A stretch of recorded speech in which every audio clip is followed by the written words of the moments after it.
I want me some glory hole. Take me out, coach. Kind of circumcising the mosquito. We got our ass kicked. In my opinion, that sucks.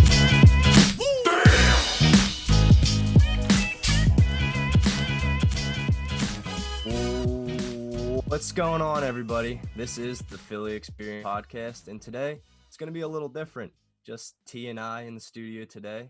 You know what they say, early bird gets the worm, as we're recording this episode. Saturday, October 24th in the early morning. So T, let's get right into it. All right. Eagles football came early this week. It did. We had a Thursday night matchup against the Giants, and we had a Bird's Nest episode come out for the Philly Experience yesterday, so I'll let you dive into this. Do we know game. it's hard? What was your first impression of this game, and how do you feel after escaping barely with that win? I am still not satisfied. This team is still horrible, and there's no getting around that. Like, I'm sorry, there's nothing that you can do to tell me that this team is an adequate team, because it's not. You barely got by a Giants team, barely. And to be honest with you, I thought that game was lost. Okay, about fourth quarter, midway through the fourth quarter, I said, all right, this game is done. It wasn't until that dirty hit on Deshaun Jackson, and then I said, oh, I think they woke up a sleeping giant in this Eagles team. Now the Giants are going to lose. Yeah. Honestly, if it wasn't for that hit, the Eagles would have lost. But because they rallied back due to the Deshaun Jackson dirty hit and injury, which now he has a high ankle sprain, which now he's going to be out for now more significant time, I think that's what rallied the troops, honestly. And I got to say, I am very critical of Carson Wentz this season. As a matter of fact, after that huge clutch touchdown pass to Boston Scott at the end of the game, a lot of people were on Twitter basically saying, hey, the Savior is back and this, that, the third, and the other. And I'm just like, I'm not ready for that, because until he can take what he did in that fourth quarter and do it throughout the entire game, I'm not going to be satisfied with how he is performing. I'm not, because through three quarters, you played like a below average quarterback. As a matter of fact, I don't know if you remember, Tanner, during one part of the game, there was a series where we could have really took the momentum of the game, and Carson Wentz was doing everything that a quarterback is not supposed to do wrong. He was scrambling recklessly. All right. I believe on one pass he had a intentional grounding because he couldn't get the ball to he couldn't get out of the box to negate that penalty. And then, he's throwing across the body to Travis Fulgham, which Travis Fulgham almost came down with it. But even still, you don't want to do things like that. Those are things that are going to get your team in trouble. And I'm sorry, I even listened to the press conference. I listened to the press conference after the game and the day after press conference. And people, when he came out, people were making comparisons to Brett Favre and things of that nature, and that's fine. That's fine. But here's the thing: Brett Favre was reckless. Okay, I don't want my quarterback to be reckless. Okay, yes, he has the arm talent that he can fit that ball anywhere he wants to. There's no doubt about that. However, given that, he still has to be smarter with the ball. I'm not satisfied with him doing stupid things like that. Those are rookie quarterback mistakes for a fifth-year quarterback, and I'm not accepting it. I don't care who you are. I don't pay you that much money for you not to be developing your talent. And listen, I'm sorry, but once again, yes, I'm still going to fuss about Carson Wentz because it's a simple fact that you still don't have very good pocket presence. You don't. You do not feel pressure in that pocket. Okay? You are nervous inside of that pocket. You have yet to sometimes step up into that pocket. Yes, that pocket isn't going to be perfect all the time, but you have to work with what you have to work with. And then that leads me to another thing in terms of with Doug Peterson and his play calling. If you see that your offensive line is struggling, you have all these guys who aren't your starters on the offensive line blocking for your franchise quarterback. Don't you think in the back of your mind you want to call more quick plays instead of long developing plays that forces Carson Wentz to take 5-7 step drop backs? Maybe develop some plays where he only takes 2 to 3 steps and get the ball out of his hands. Just get the offense moving. Like, and even with the run game not being too much relevant against the Giants. Like, come on now. Like, help your team out. Help your quarterback out. Okay, these deep dropbacks, they're not working because you're not going to get time in the pocket to do that.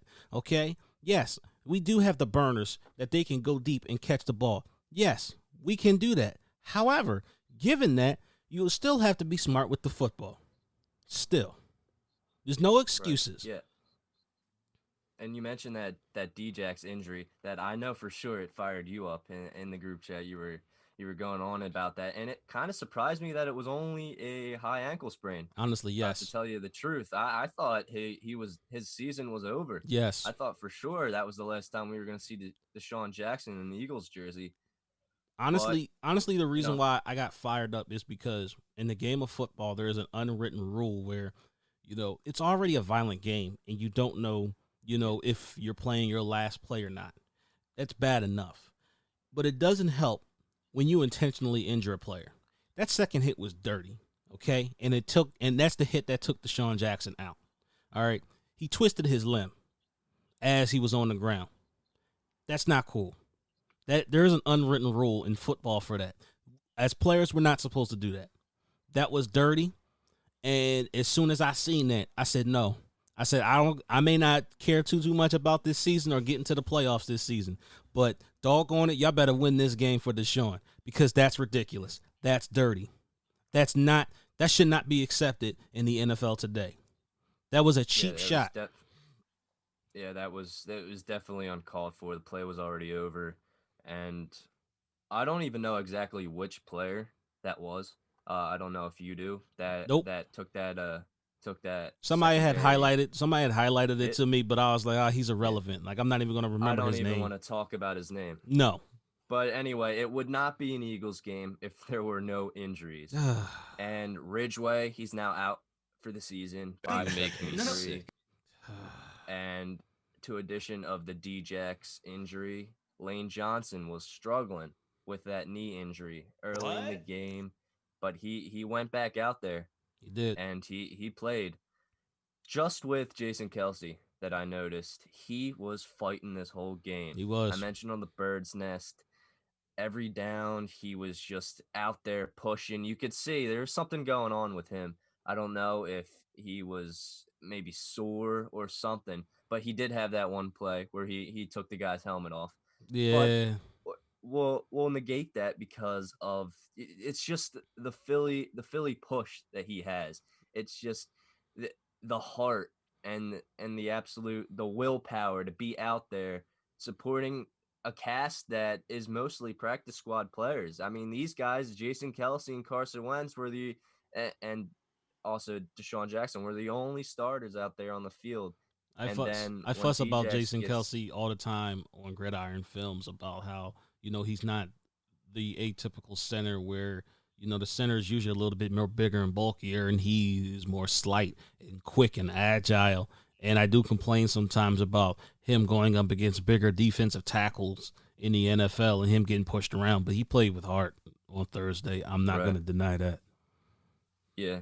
So that's really my guy that I want to highlight along with Boston Scott. Of course. He was productive in both sides. He was in the receiving game, and also, it wasn't what you wanted to see. You wanted to see a little more maybe against this Giants defense, but this season, for some reason, they have a better defensive line. And we saw that against the Cowboys game where Dak Prescott went down with injury. We were surprised. And I personally think the Giants should have won that game. They should have. Because they were playing better. They were. Defense, man. Our defense is sorry.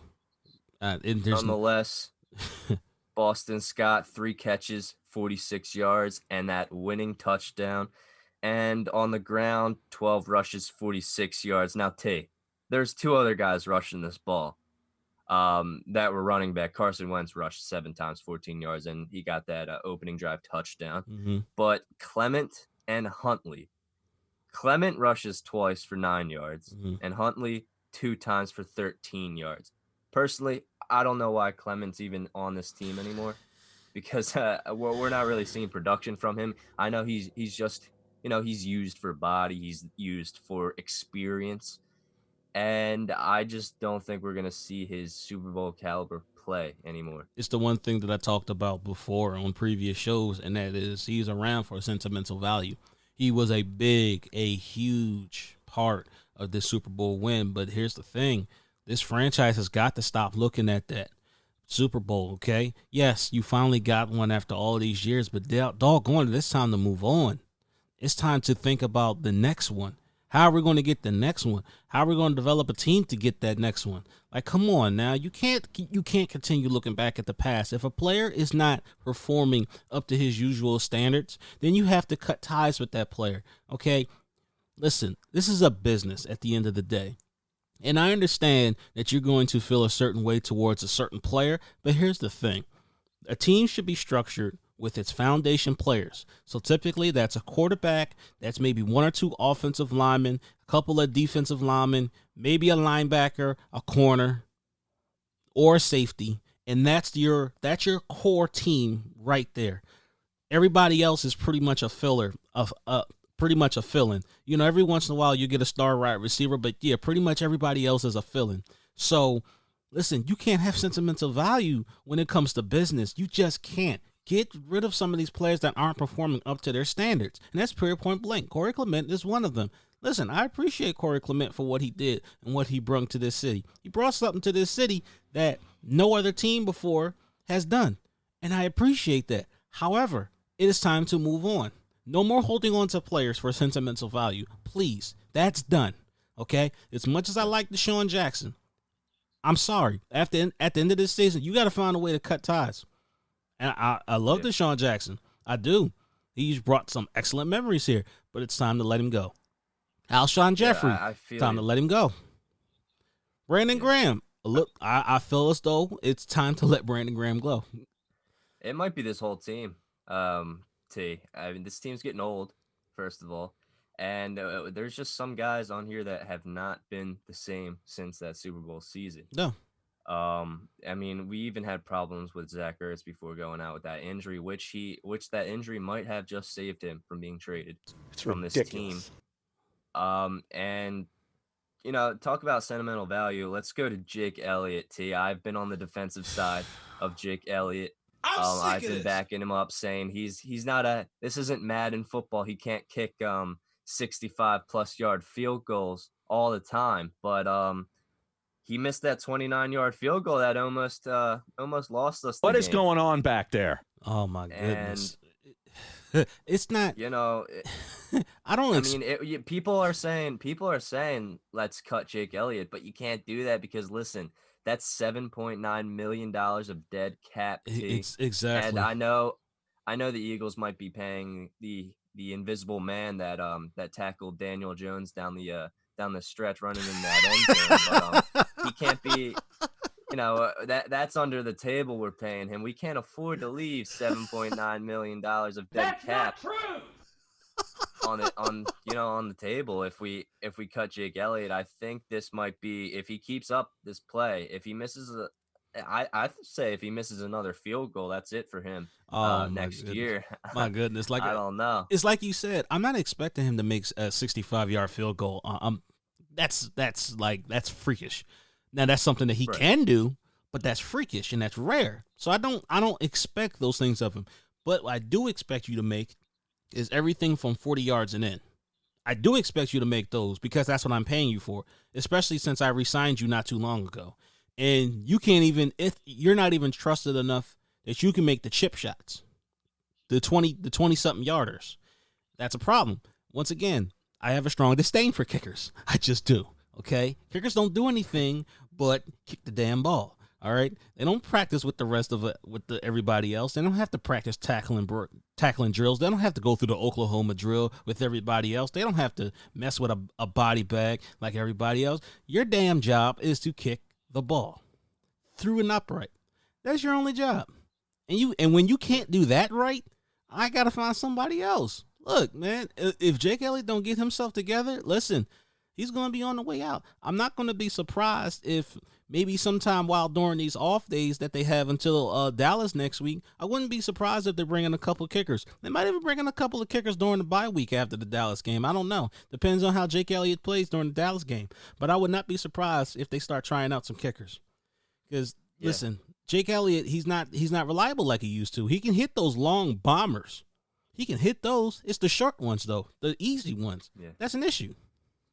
Yeah, I mean, if I'm Jake Elliott, I'm gonna kind of pull a Kobe-esque type of staying at the field, just kicking field goal after field goal until I'm confident with that ball going in between the uprights. And to finish this Eagles talk and move on to a little more NFL talk, let's just run through these stats. And this team's got to treat this game as a loss in practice. Mm-hmm. And Carson Wentz, I mean, first half, 26 passes thrown, 15 completed, 171 yards, and that typical interception that usually creeps its way into Carson Wentz's stats. Are you kidding me?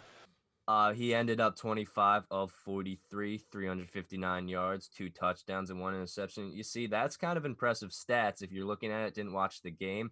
But you throw 43 passes, and, you either lose that game or it's a close game because that's a lot of balls thrown. And Richard Rodgers, top receiver in this game, 6 catches, 85 yards.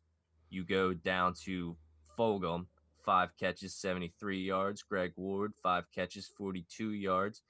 And Jackson with three to himself, 34 yards. I could go through the stats, but you know what's impressive is, as we mentioned, Boston Scott's game-winning catch in that toss from Carson Wentz. That's what they need to – that's what they bring the momentum from. That winning drive. They score the first opening drive of the game. They let the Giants score the straight 3 touchdowns. And it's just the momentum builder is just going to come off that last drive, honestly. And that's a shame because this was a Giants team that we really could have taken advantage of if we were at full health and an actual good team and not just 2-4-1 atop the trash NFC East division. I wish we could be talking about guys like Russell Wilson on our team as we transition into the NFL as a whole. Russell Wilson, to me, as I mentioned at the end of last episode, is the MVP. No doubt when he has that ball in his hand with even just a minute or less on that clock, I'm sure his team has the full confidence, and I know Coach Carroll does too, that he's going to march up the field and score the points needed. Yo, man, now, you get no argument for me when it comes to Russell Wilson, man, in that MVP conversation, because throughout the years and actually his entire career basically is that Russell Wilson has basically made something out of nothing. All right, most times he really doesn't have the best offensive lineman in the world, but he makes do with what he has. He may not have a good offensive line, but he has those wheels on him. And he also he's always had receivers on the outside, those playmakers. And that's what makes the difference between a Philadelphia Eagle team and a Seattle Seahawks team, is the fact that the quarterback makes smart decisions and the team still puts playmakers around their quarterback. Yeah, and now let's get into who was a potential teammate of Russell Wilson. Antonio Brown recently signs with the Tampa Bay Buccaneers. He's eligible to return week 8. He has to go through COVID protocol first, but Tom Brady wanted Antonio Brown on this team. A few other people lobbied for him. I don't know if Coach Arians was lobbying for him to come on the team, but nonetheless, he's there, and he's going to be on a very short leash. Over there in Tampa Bay. Now, he signs a 1-year deal. Not sure how much yet. But, let me just bring up these Tom Brady with AB on the field stats. Tom threw 7 of 13, 90 yards with the touchdown. And he had a quarterback rating of 101.4. That's just with Antonio Brown on the field. And Antonio Brown's one game with the Pats, he had 4 catches, 56 yards, and a touchdown. There's no denying. What do you think? How do you think this team's going to do with Antonio Brown? There's no denying Antonio Brown's talent. It's just his head. Okay, anybody that follows him on Instagram knows All right, the shenanigans that he gets himself into, and sometimes the commitment to football for him isn't always there. So, like you said, he is going to be on a very short leash. Bruce Arians isn't one of those guys that tolerates a whole lot of foolishness. All right, he will cut ties with you if you're not doing what you're supposed to do, and that's period, point blank. So Antonio Brown has a very rare opportunity that not many players get, and that is a second. No, not even a second. He gets a third chance.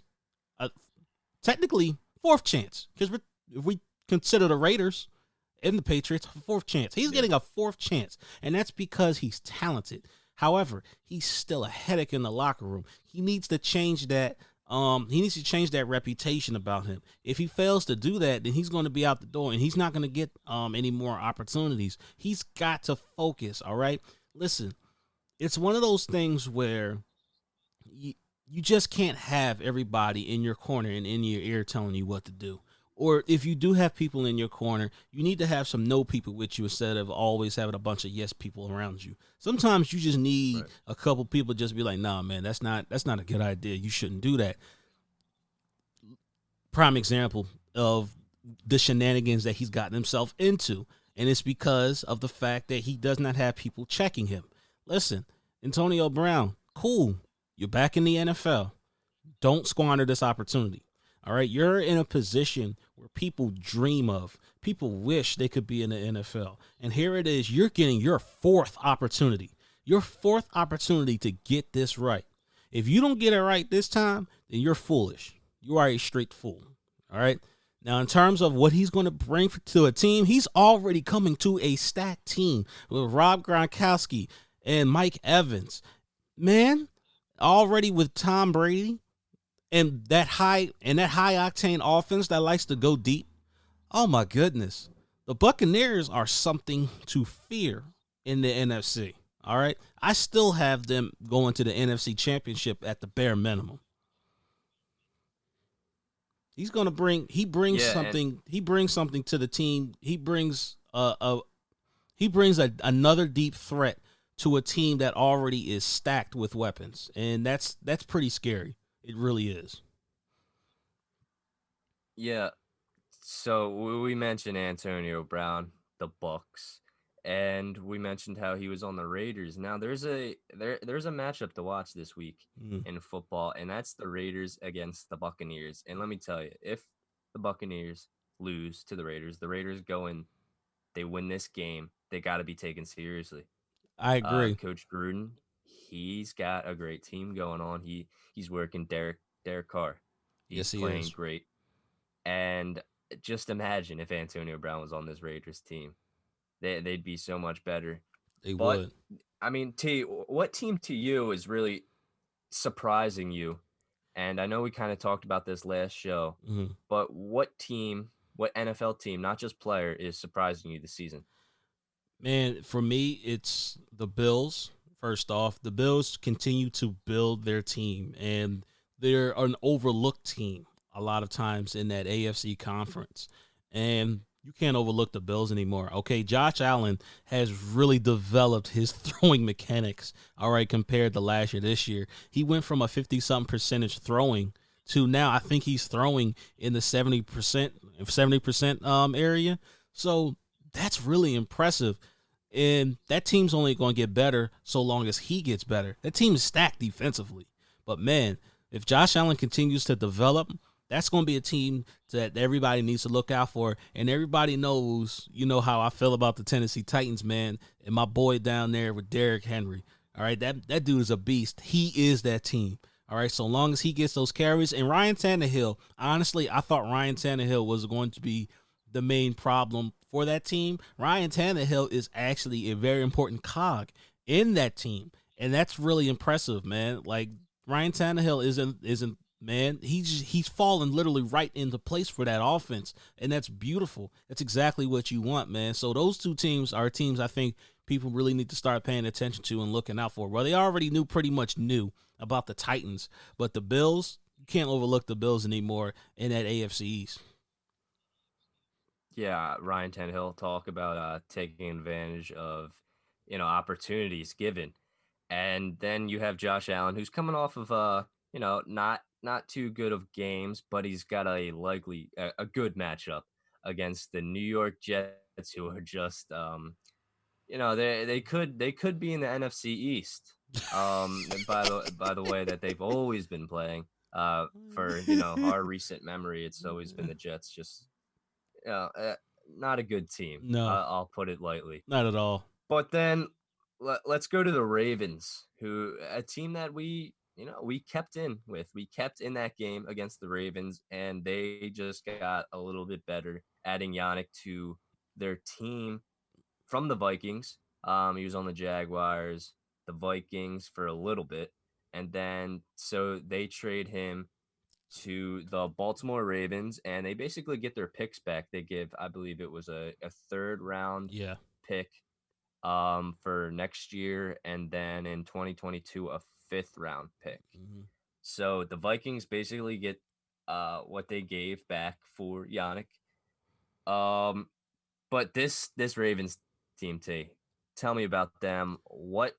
How far do you see them going? Man, it can go only as far as they want themselves to go. Here's the thing that I told everybody. We didn't really get into the loss to the Ravens. Well, hold on. Not to mention that Des Bryant might be a member of this team as well. Yes. So we didn't really talk about that loss to the Ravens. However, given that, I feel as though with that game, they let the Eagles come back. Okay? They had their throat on our necks the entire game. They did what they wanted to do against this offense and against that defense. So, given that, they have to learn that, if you want to finish teams in the NFL, you cannot allow them to come back like that. That was way too close to comfort. I can almost guarantee you John Harbaugh lit their behinds up in that locker room after that game for letting that game get that close. Because, to be honest with you, that game wasn't that close. Okay, the Ravens can only go as far as they want themselves to go. That's what I mean by that. All right, you cannot get complacent with the talent that you have. Yes, you are talented. Yes, you are a threat. Yes, you are powerful in the AFC conference. However, you cannot get lazy. Okay, you cannot think to yourself, okay, we got this team in the bag, or this team is weak. We're just going to play around with them for about 3 quarters, maybe 2.5, 3 quarters, and then, we're just going to sit back and kick back. No, that's how teams are going to come back on you. So this Ravens team is very undisciplined in terms of that. So here's the thing that they need to do if they really want to be a difference maker in this AFC. They got to really, mental-wise, they got to straighten up. I think if they straighten up their mentality, and the fact that they think that, you can just be lazy against any NFL team on any given Sunday, then I think they can be a serious threat. But until then, they got to straighten that up. Yeah, and they get Yannick going into their next game after the bye is against the Steelers. Yep. And that's going to be an important game for that division. Is tough. They got the Browns, who they lost their last game. Baker Mayfield did not have a good game, and they really need to focus on the ground game now. And that's what's that say about Baker Mayfield if that team needs to focus more on the ground game? They got Kareem Hunt, Nick Chubb's injured, but they got guys to rally around. They got Odell, Jarvis. That's a tough division over there. We don't really have to talk about the Bengals, who we all counted as losing to. Yes. And that's a tough division with the Steelers up and coming now with Big Ben back, and we we know far too much about this division this year. And that AFC North has always been lucky. The AFC North has always been a tough division throughout the years. They've always been able to draft talent well and develop them into a system, and they're not afraid of changing and adapting. That AFC North will always be competitive for as far as I'm concerned. All right, as a matter of fact, that's the prime definition of a good division.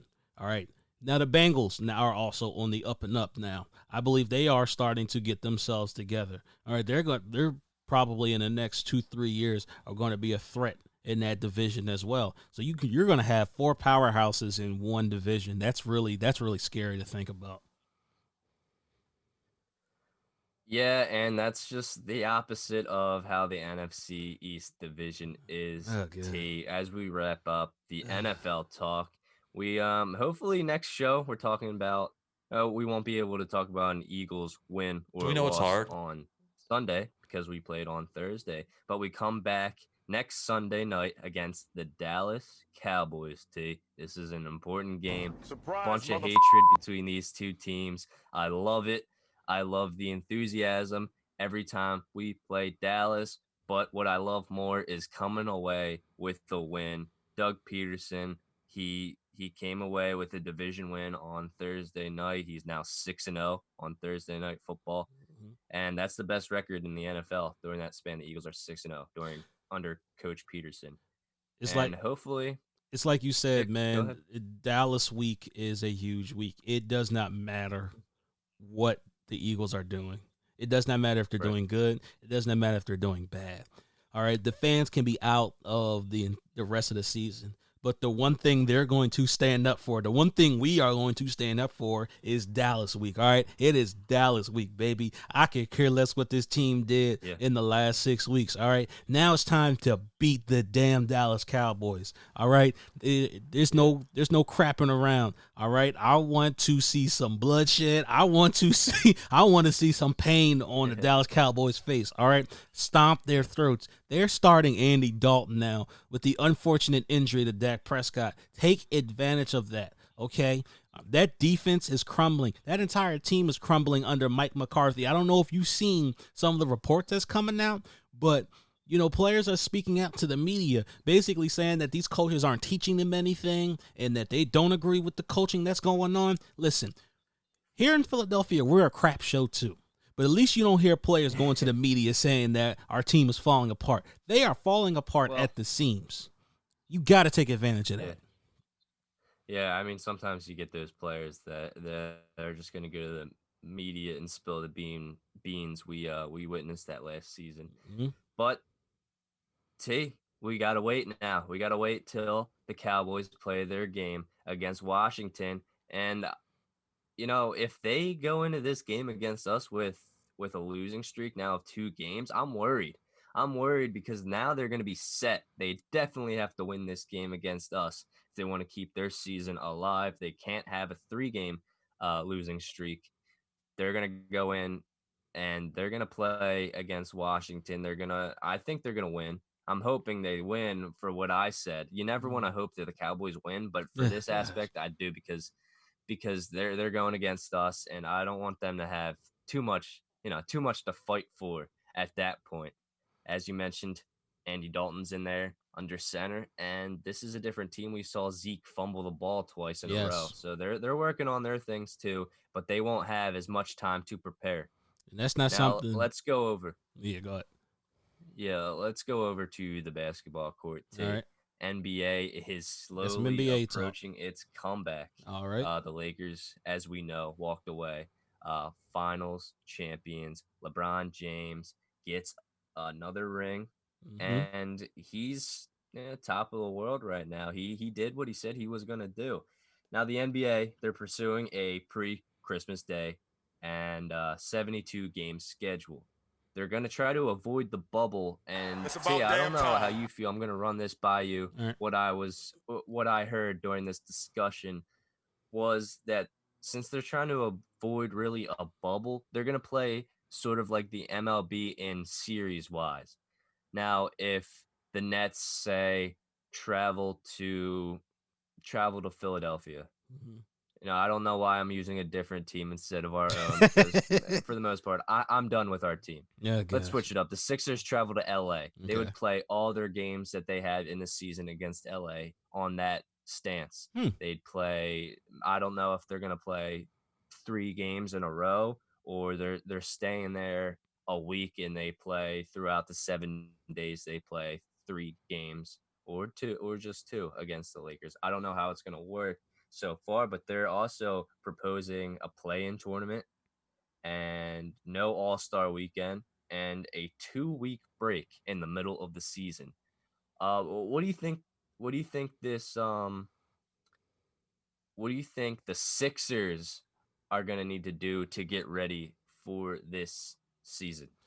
There's a lot of things that the Sixers need to do in order to get ready for the season. One of them being is you've got to find a supporting cast. What I mean by that is, let's say they do keep.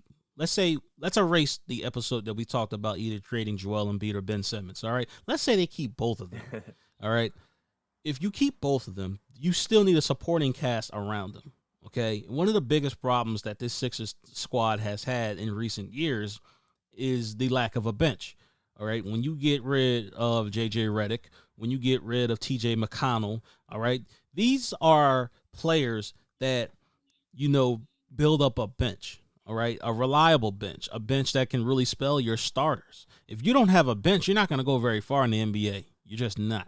All right, I don't care how many superstars that you have. That's the one thing that that won the Lakers the championship series is the fact that they do have an adequate bench to be able to spell those starters, and they're able to rotate their stars. So when LeBron needs some rest, you still got to deal with Anthony Davis. When Anthony Davis wants some rest, you still got to deal with LeBron. They worked their rotation perfectly. Okay, and their players complemented each other. Their talents complemented each other. It's one thing to just get talent, but the talent has to complement each other.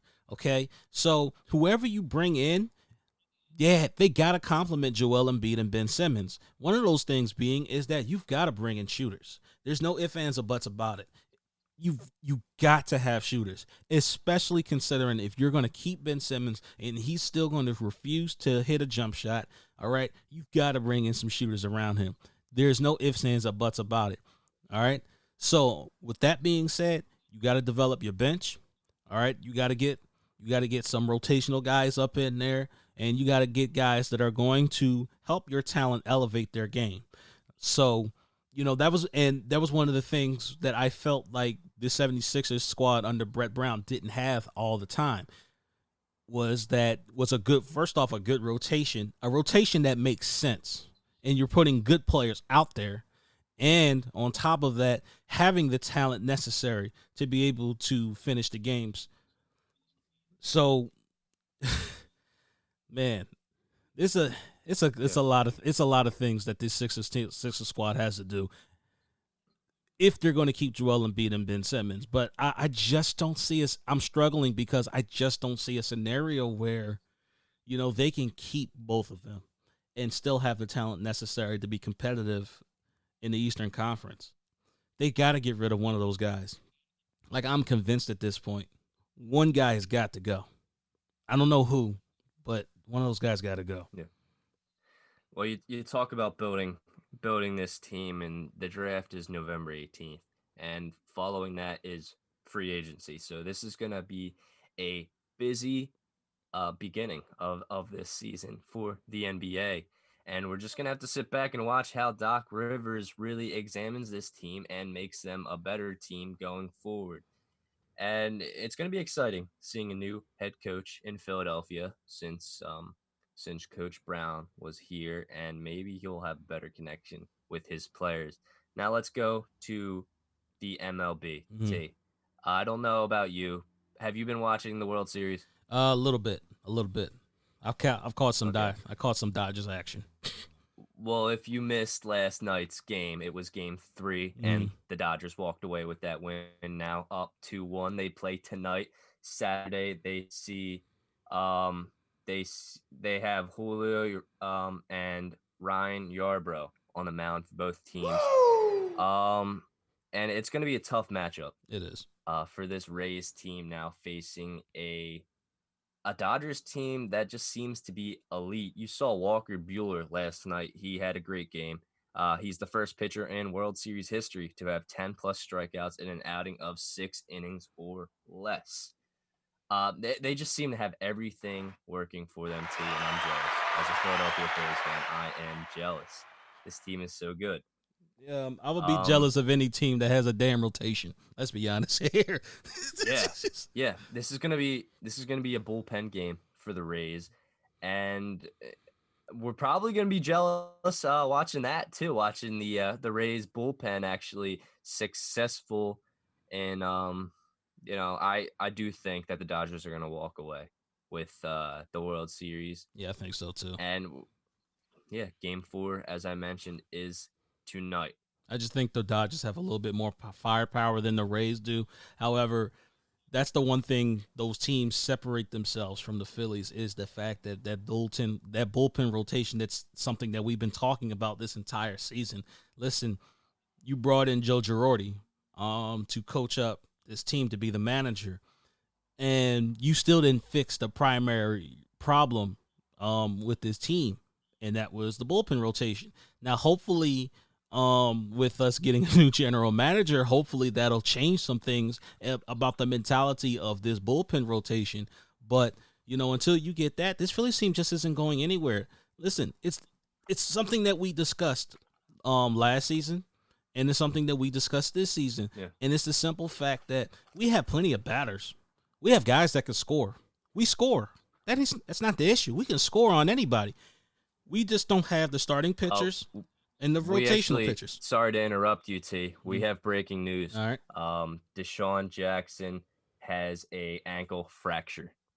Okay, he's reportedly out. That's 6 even worse. to 8 weeks, and he intends to continue his NFL career, but I don't know. If I can see him playing really in an Eagles jersey. I don't. Again. And that's just not news you want to see, especially with a struggling wide receiver core. I don't know when Rager is estimated to come back. I think it's soon. It should be soon, right? He is supposed to, he's scheduled to come back after the bye week. So not this upcoming game against the Cowboys, but after the Cowboys we have a bye week. So after the bye week he's expected to come back. So hopefully that would boost this wide receiver room. But that's devastating news to hear. I don't think you're going to see Deshaun Jackson in the Eagles uniform again. Yeah, and I'm definitely excited to see Rager back. We didn't see too much of him before going out with the injury, and we're just going to see how he picks it up. Like, these practice squad players have been playing, and hopefully he plays a little better because we did draft him first round. Yes. Over a couple of other players that we were really looking forward to. Some players who were really showing out these past couple weeks in the NFL. But back to the MLB to wrap this show up. I wish Chris was here with us. Yes. So we could talk about Max Muncy on the Dodgers team. Oh gosh. Oh man. If he's gonna listen back to the show, he's gonna hit us up on the text, man. He is going to rip us to shreds. Oh boy. You piece of Swiss cheese. It's not only Max Muncy on this team. You got Corey Seager, you got Justin Turner. Their outfield is just elite with Betts, Bellinger, and Pollock. And both teams got a good, even starting rotation. And the Rays, they have a better bullpen. So it's going to be interesting going into tonight's game because it's going to be a bullpen game for the Rays. Yeah. With that tough matchup on the mound for them. And it's that I know the Dodgers are favored, but I hope the Rays make it close because I'd like to see Tampa Bay with their first World Series win. It's only their second trip there, and you know what happened their first time there. Philadelphia had to spank them and leave with the trophy. So that's we talk about the World Series. That's the only thing we can talk about. 2008. And that's what does it for us. That's true. I hear what you're saying about the Rays, and you can wish them to get their first one. I just don't think it's gonna happen. I just think this Dodgers team is just way too stacked with talent, and they play really well. Their rotation is really good. I just don't see it. And shout out to Max Muncy for Chris. Yeah. All right, guys. That about does it for our show this week. And T, do your thing. All right. You guys missed any of this episode, you can always go to Philly-Experience.simplecast.com. Available on all major downloadable platforms: Apple Podcasts, Google Podcasts, Spotify, YouTube, the entire shabazz. And listen, Bird's Nest with the boys the day after Eagles games. I am the host of Gridiron Films. We're going to break down some new stuff this week. All right, so stay tuned for that. Follow us on Instagram. I'm going to be coming out with a poll. All right, I'm going to see what you guys want me to break down for during the course of these extra weeks and during the course of the bye week. So stay tuned for that.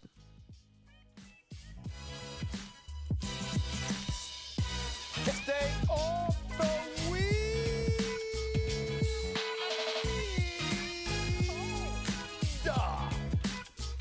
He pisses me off. In my opinion, that sucks. Kind of circumcising the mosquito. I'm not giving Jerry Jones my money. That guy.